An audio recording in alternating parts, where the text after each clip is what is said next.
I got some of this for you. Goodness. For me? Yeah, just for you. So just, as someone who's very vocal about what you believe in, as your part in the Players Association, has Sue's, vocal activism meant anything to you or inspired you at all throughout your career? Yeah, definitely. I mean, I think that everyone can see exactly how impactful her voice has been.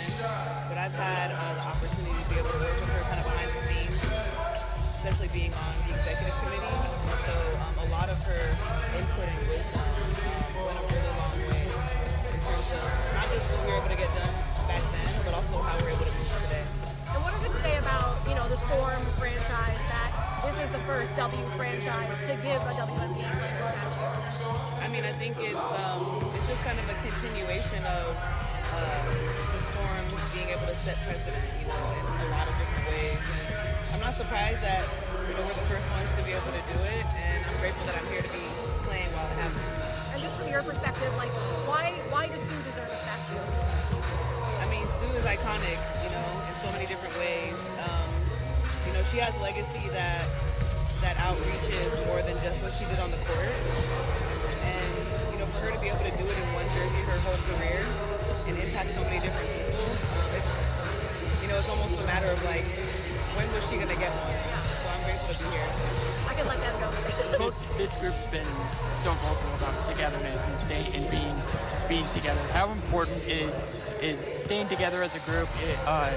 How important of a role is that when you're going through a turmoil of a month like this? I mean, it's crucial, I think it's important in the highs and the lows, but a lot of people ask more about it during the lows. And so, for me, my perspective has always been to make sure that you're paying attention to details even when things are going well, because when things aren't going well, you don't want to now start trying to reinvent the wheel. And so that's been a lot of what our conversations have been about. Coach talked about mimicking some of the efforts on Friday night that got you guys at the W. What are some of the tangible things that you feel your players can take away into this next stretch of the season? I mean, just understanding that we have opportunity every time there's a game. Every night that there's a game, being able to come out and play not just hard with effort, but with focus and discipline. So that's something that we want to carry over from the last game.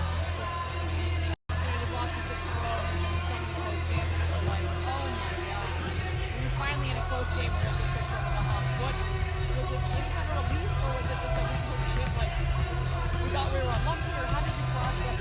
God, it's over. I mean, for me, it's kind of just let's keep going. I'm not someone who gets too high or low, so I think it's important for us to take note of just how easy the win could be ours, considering that the 6 before that were lost within single digits. So understanding the difference that could make. Was there any one thing that allowed you to push over I think it's not the statue. Yeah, I think next play mentality. I think everyone had next play mentality, and then that we were connected communicatively a lot better last game. Last thing for me, Alyssa Thomas is so unique. It's such a she does so many things that are incredible. In your matchup today when you're with her, what is your number one focus with her skill set? To limit her as a facilitator. How do you do that? I mean, it's not just guarding her with one person, because she starts to break a lot of times. It's whoever is there